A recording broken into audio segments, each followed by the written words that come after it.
नमस्कार. इयत्ता 9वी गणित भाग 1 याच्यामधील प्रकरण क्रमांक 2 वास्तव संख्या म्हणजेच रिअल नंबर्स याच्याविषयी आपण पाहत होतो. या वास्तव संख्येचे किंवा रिअल नंबर्सचे जे दोन भाग आहेत, एक आहे परिमेय संख्या आणि दुसरा आहे अपरिमेय संख्या, म्हणजे रॅशनल नंबर्स आणि इररॅशनल नंबर्स. या दोन संख्यांची काही वैशिष्ट्ये आहेत ती सगळी आपण अगोदर पाहिलेली आहेत. त्याच्यामधला एक इररॅशनल नंबरचा जो एक महत्वाचा भाग आहे तो म्हणजे सोपे रूप द्या. करणीला सोपे रूप द्या किंवा सरला काय करायचं आहे, सिम्पलेस्ट फॉर्म मध्ये लिहायचं आहे. म्हणजे काय करायचं आहे तर त्याचं वर्गमूळ घनमूळ वगैरे हेच काढायचं आहे. मग आता याच्यामध्ये तो अत्यंत महत्वाचा असा भाग होता आणि तो आल्याशिवाय आपल्याला कुठलीही पुढच्या प्रकारची उदाहरणे सोडवता येत नाहीत हे आपल्याला माहिती आहे. तर आपण काय करूया की करणीचे सोपे रूप म्हणजे सिम्पलेस्ट फॉर्म काय असतो हे आपण सविस्तर मागच्या भागामध्ये बघितलेलं आहे. आता प्रॅक्टिस सेट जो आहे आपला 2.3 त्याच्यामध्ये काही उदाहरणं आहेत, ती उदाहरणे आपण बघूया आणि याचा उपयोग आपल्याला अनेक ठिकाणी आता इथून पुढे करायचा आहे. त्यामुळे हा अत्यंत महत्वाचा असा भाग आहे. त्याच्यामध्ये आपण प्रॅक्टिस सेट 2.3 जो आहे त्याच्यामधला आपण प्रश्न पहिला, दुसरा, तिसरा झालेला आहे आपला सोडून. मग आता त्याच्यामध्ये चौथा प्रश्न आहे, राईट द सिम्पलेस्ट फॉर्म किंवा करणीचे सोपे रूप लिहा असा प्रश्न आहे. म्हणजे पुन्हा आपण तिकडेच चाललेलो आहोत की सिम्पलेस्ट फॉर्मच आपल्याला लिहायचा आहे. तर आता याच्या ठिकाणी आपण एक 2-3 नमुना म्हणून उदाहरणे सोडवणार आहोत. बाकीची उदाहरणं तुम्ही त्याच्यामधली पूर्ण करायची आहेत. त्याचबरोबर त्याच्यामध्ये दुसरा जो भाग आहे की हाच प्रश्न या प्रकारे सुद्धा विचारला जाऊ शकतो, परिमेयीकरण गुणक लिहा. तो काय असतो तो सुद्धा आता आपण पाहूयात. आता करणीचे सोपे रूप लिहा म्हणजे simplest form of the surd हे लिहायचं आहे आपल्याला.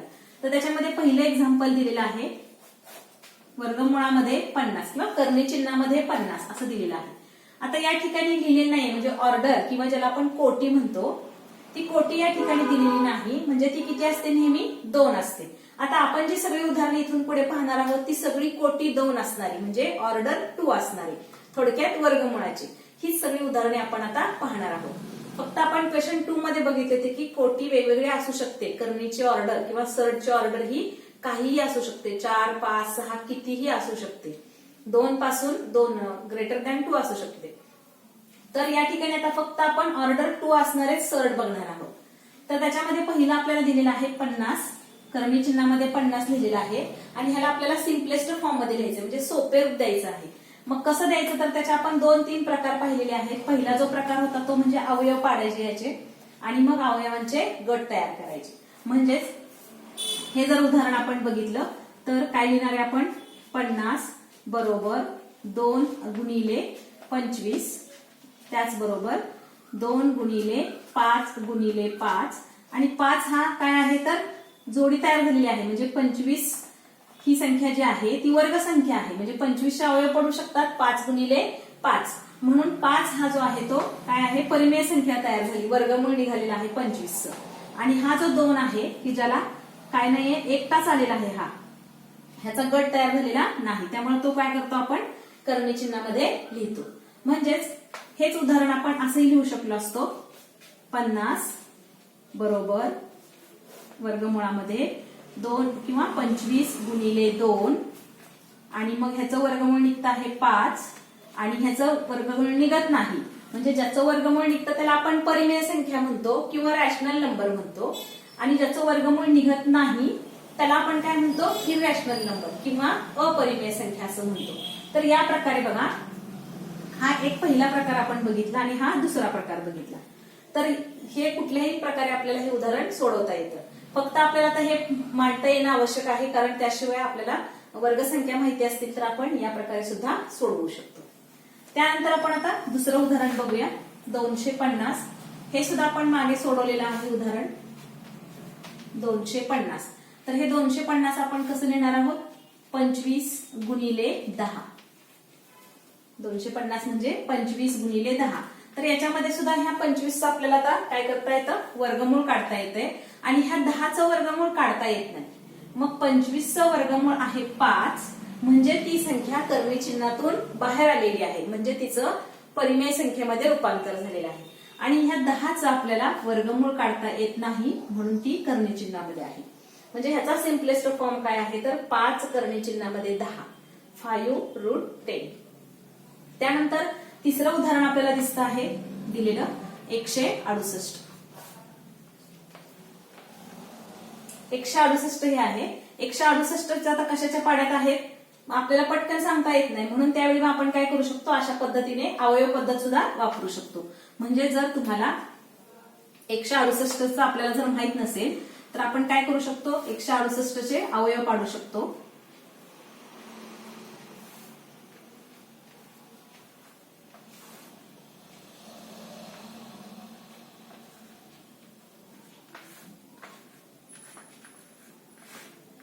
अशा प्रकारे आपण काय करू शकतो, 68 चे अवयव पाडलेले आहेत. मग आता हे कसे लिहिणार आपण, बरोबर 2 गुणिले 2 गुणिले 7 गुणिले 3 गुणिले 2 अशा प्रकारे आपण ह्याचे अवयव लिहिले.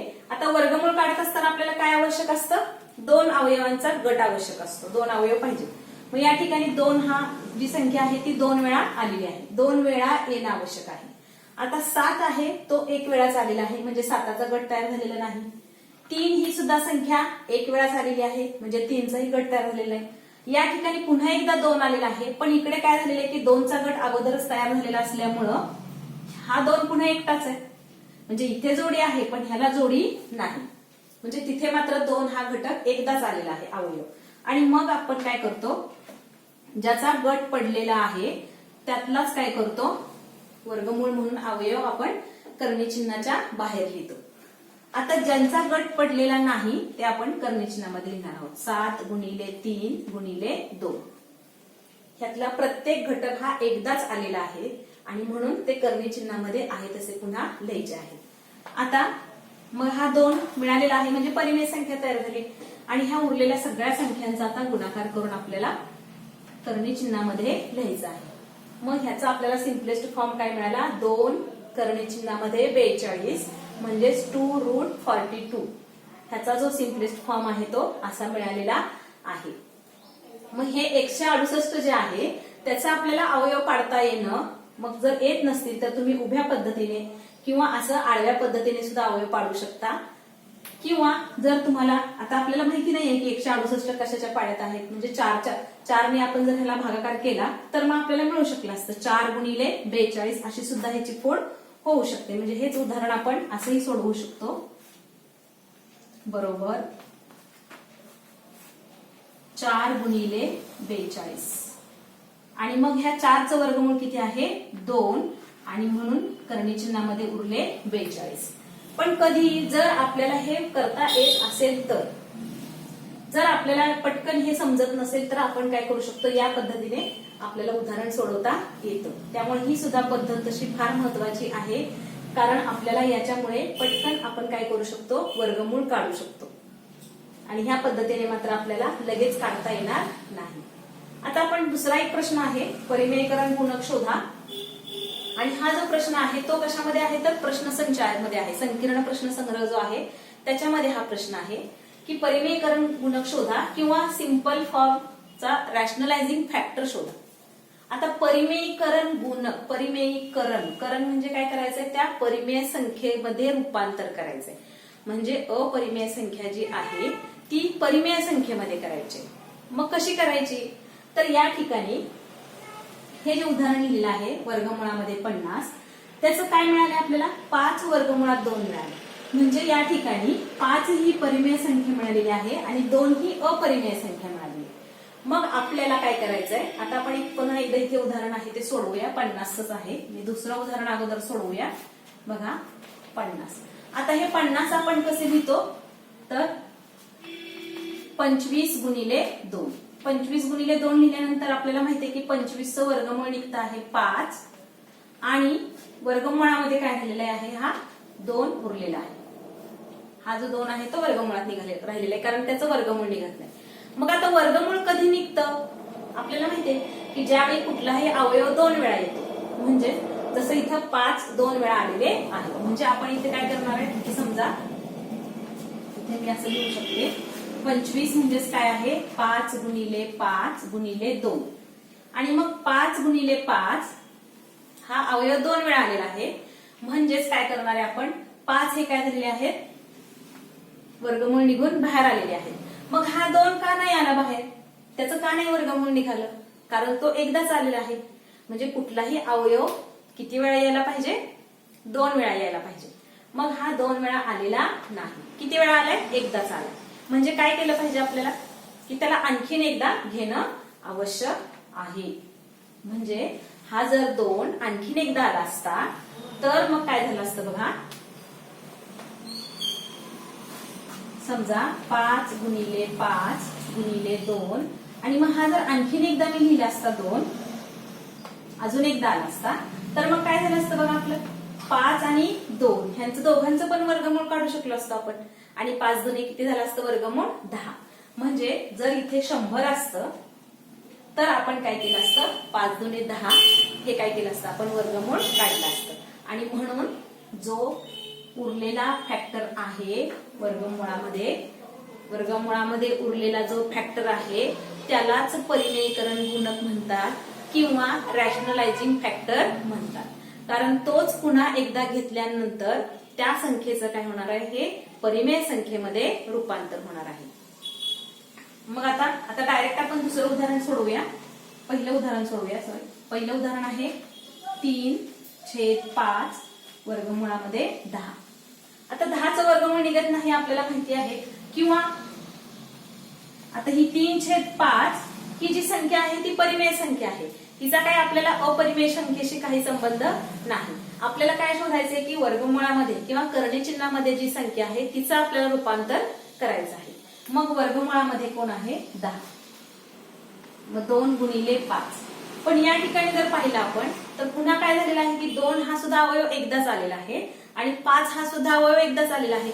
म्हणजे पुन्हा याचं सुद्धा आपण काय करू शकत नाही? वर्गमूळ काढू शकत नाही किंवा ह्याला आपण सिम्पलेस्ट फॉर्म मध्ये आता पुन्हा लिहू शकत नाही. त्यामुळे ही जी संख्या आहे ती पुन्हा आहे अशीच राहणार आहे. 3/5 वर्गमुळामध्ये 10 ही अशीच राहणार आहे. म्हणजे 10चं आपल्याला काय करता येत नाही? या प्रकारे सिम्पलेस्ट फॉर्म सुद्धा लिहिता येत नाही. आणि त्यामुळे 10 ही संख्या आहे ती करणी चिन्हामध्ये आहे. आणि मग ह्याचा रॅशनलायझिंग फॅक्टर कोण आहे? तर हा वर्गमुळामध्ये जी संख्या उरते तिलाच काय म्हणायचं आहे? रॅशनलायझिंग फॅक्टर किंवा परिमेयीकरण गुणक. आणि मग याचा रॅशनलायझिंग फॅक्टर कोण आहे? वर्गमुळामध्ये 10. म्हणजे काही फॅक्टर्स आपण नुसत्या निरीक्षणाने सुद्धा शोधू शकतो. आणि त्यानंतर आपण आता तिसरं उदाहरण सोडवूया. तिसरं उदाहरण आहे 3 आणि करणी चिन्हामध्ये दिलेलं आहे 72. आता 72 हे सुद्धा आपण डायरेक्ट सोडवू शकतो का बघा. 3 करणी चिन्हामध्ये 72चं काय आहे? 36 गुणिले 2. 36 गुणिले 2. आणि मग 36चं वर्गमूळ निघतं आहे माहिती आपल्याला ह्या. तर बघा की हे 3 आहेत हे 3 आपल्याला अगोदरच करणी चिन्हाच्या बाहेर दिलेले होते. जी परिमेय संख्या आधीच दिलेली होती ती फक्त आहे तशी लिहायची आहे. आपल्याला करणी चिन्हामध्ये असलेल्या संख्यांचं रूपांतर सिंपल फॉर्म मध्ये करायचं आहे. मग आता या 6चं वर्गमूळ काय निघणार आहे? 36चं वर्गमूळ किती आहे? 6. आणि हा जो आहे 2 की ज्याचं वर्गमूळ निघालेलं नाही तो करणी चिन्हामध्ये ठेवलेला आहे आपण. आणि मग ह्याचं उत्तर किती येणार आहे? आपल्याला माहितीये की 18 करणी चिन्हामध्ये 2. बघा इकडे 18 करणी चिन्हामध्ये 2 असं मिळालेलं आहे. आपल्याला तर हे बाकीचं बाहेर परिमेय संख्यांचं काय आहे त्याचा काही प्रश्न नाहीये. फक्त आपल्याला अपरिमेय संख्या कोणती तयार झालेली आहे ती शोधायची आहे आणि तीच काय आहे? Rationalising factor. तर या उदाहरणामध्ये कोण आहे रॅशनलायझिंग फॅक्टर? वर्गमुळामध्ये 2 किंवा करणी चिन्हामध्ये 2. कारण आणखीन एकदा 2 घेतलं की 4 होणार आहे आणि 4चं वर्गमूळ 2 निघणार आहे. म्हणजे पुन्हा त्याचं परिमेय संख्येमध्ये रूपांतर होणार आहे. तर अशा प्रकारे आपल्याला हे सोडवायचं आहे. जर समजा तुम्हाला या प्रकारे येत नसेल तर आपण पुन्हा मगाशी बघितल्याप्रमाणे इथे जसं सोडवलेलं आहे तसं सुद्धा तुम्ही सोडवू शकता. असं या प्रकारे सुद्धा आपल्याला उदाहरण सोडवता येईल. आणि पूर्ण मुळावयव काढून जसं या ठिकाणी सोडवलेलं आहे त्याप्रमाणे सुद्धा तुम्हाला हे काढता येईल. जर या प्रकारे येत नसेल तर तुम्ही या पद्धतीने सुद्धा सोडवू शकता. म्हणजे मूळ अवयव काढता येणं ही अतिशय महत्वाची गोष्ट आहे. तरच आपण काय करू शकणार आहे? सिम्पलेस्ट फॉर्म लिहू शकणार आहे. आणि तोच प्रश्न या प्रकारे सुद्धा विचारला परिमेयीकरण गुणक किंवा रॅशनलायझिंग फॅक्टर तर तो या प्रकारे सुद्धा आपल्याला लिहिता येईल. आता याच्यामध्ये हे जे उदाहरण आहे ते 2 प्रकारे सोडवलेले मी. हे एक वर्ग संख्या वापरून सोडवलेलं आहे आणि हे अवयव पाडून सोडवलेला आहे. तर याच्यामध्ये रॅशनलायझिंग फॅक्टर आहे वर्गमुळामध्ये 2, याच्यामध्ये रॅशनलायझिंग फॅक्टर आहे वर्गमुळामध्ये 10 आणि याच्यामध्ये रॅशनलायझिंग फॅक्टर आहे वर्गमुळामध्ये 2. यामध्ये सुद्धा आपण सांगू शकतो ह्याच्यात रॅशनलायझिंग फॅक्टर आहे वर्गमुळामध्ये 2, इथं पण बघा तो, याच्यामध्ये आहे वर्गमुळामध्ये 10 आणि याच्यामध्ये आहे वर्गमुळामध्ये 42. हा ह्याचा रॅशनलायझिंग फॅक्टर आहे. 42 ने ह्याला गुणाकार केला तरच आपल्याला 42 ही परिमेय संख्या मिळेल. म्हणजेच काय करायचंय, थोडक्यात वर्ग करायचा आहे. म्हणजे आपल्याला आता ज्यावेळी अपरिमेय संख्येचं रूपांतर परिमेय संख्येमध्ये करायचं आहे तेव्हा काय करायचं आहे, त्याचा वर्ग करायचा आहे. कारण वर्ग आणि वर्गमूळ ह्या दोन क्रिया एकमेकांवरती अवलंबून आहेत. अशा प्रकारे आपल्याला हे दोन महत्वाचे घटक आज आपण पाहिलेले आहेत. हे लिहिणं आणि येणं हा फार महत्वाची आहे आपल्याला, त्यासाठी हे करणं आवश्यक आहे. याप्रमाणे पुस्तकातील इतर उदाहरणे तुम्ही सोडवून पूर्ण करा.